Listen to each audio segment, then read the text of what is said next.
નમસ્કાર, ચક્રવાત ન્યૂઝ સાથે હું છું જાનવી। તો આજે મહત્વના સમાચારમાં વાત કરીએ તો ગુજરાત સરકારે નવજાત બાળકોના આરોગ્યની સુરક્ષા માટે એક મહત્વપૂર્ણ નિર્ણય લીધો છે। હવે રાજ્યના તમામ ખાનગી ગાયનેકોલોજીસ્ટ તબીબીઓને નવજાત બાળકોની વિગતો રાષ્ટ્રીય બાળ સ્વાસ્થ્ય કાર્યક્રમ હેઠળ ટેકો એપ્લિકેશનમાં ફરજિયાત નોંધવી પડશે।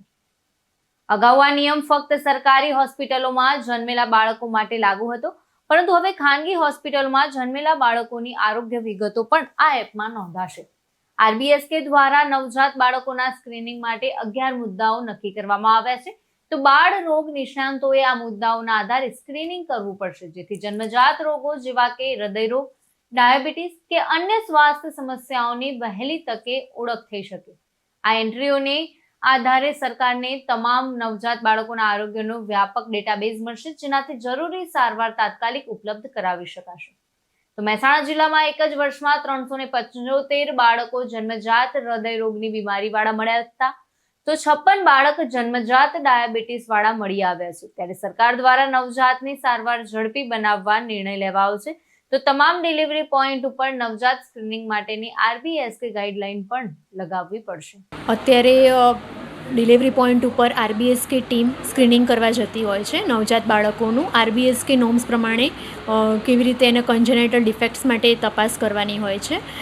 એની સાથે જે ડિલિવરી પોઈન્ટનો સ્ટાફ હોય છે, મેડિકલ ઓફિસર, સ્ટાફ નર્સ, એ બધાએ પણ એવી રીતે જ એનું સ્ક્રીનિંગ કરવાનું હોય છે બાળકોનું। એ માટે આપણે ઓરિએન્ટેશન તમામને આપેલું છે।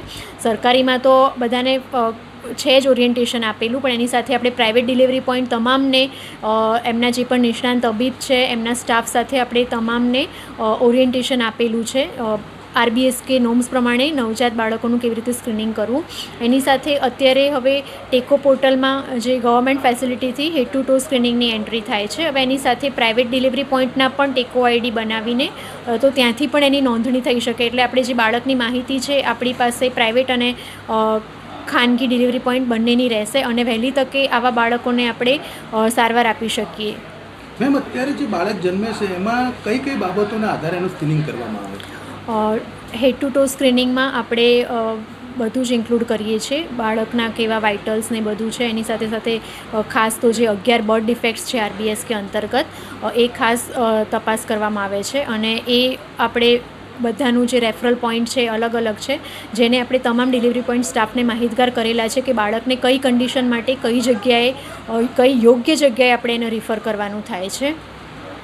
11 જે મુદ્દા છે એ કયા કયા છે અને ખાસ કઈ બાબતોનું ધ્યાનમાં રાખવું પડે? 11 ડિફેક્ટ્સમાં જે ન્યુરલ ટ્યુબ ડિફેક્ટ છે, જેને આપણે બાળકને પાછળ મણકાનું જે ભાગ છે સ્પાઇનલ કોર્ડ ઉપર કોઈ ગાંઠ હોય તો એને આપણે ક્યાં રિફર કરવું। માઇક્રોસિફેલી છે, માઇક્રોસિફેલી છે, કન્જેનેટલ ડેફનેસ છે, કન્જેનેટલ કેટરેક્ટ છે, ક્લેફ્ટ લિપ પેલેટ છે, ડાઉન સિન્ડ્રોમ, જન્મજાત હૃદય રોગ છે, ડીડીએચ, ડેવલપમેન્ટલ ડિસ્પ્લેસિયા ઓફ હિપ, ક્લબ ફૂટ, આવી બધી 11 જે ડિફેક્ટ્સ છે, આરઓપી જે છે રેટાઇનોપેથી ઓફ પ્રીમેચ્યોરિટી, એના માટે આપણે બધાને ઓરિએન્ટેશન આપેલું છે અને કયા બાળકને આપણે ક્યાં રિફર કરવું એ ખાસ બધાને માહિતગાર કરેલા છે, જેથી કરીને વહેલી તકે એમને સારવાર મળી રહે। આરબીએસકેની આ જે સ્ક્રીનિંગ પદ્ધતિ છે એનાથી આગામી સમયમાં બાળકોના જીવન ઉપર અને ખાસ તેમના આરોગ્ય પર શું અસર થશે?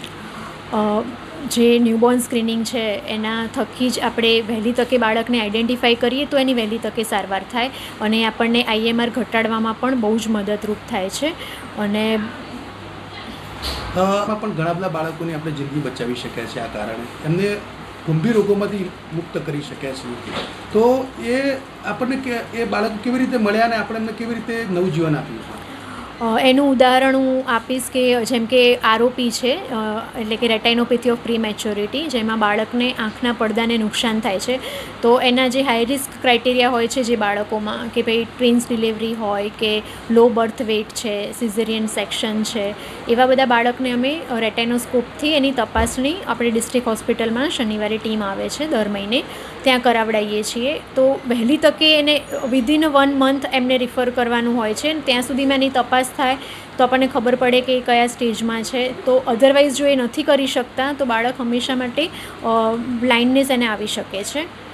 તરુણ પ્રજાપતિ સાથે ચક્રવાત ન્યૂઝ, મહેસાણા।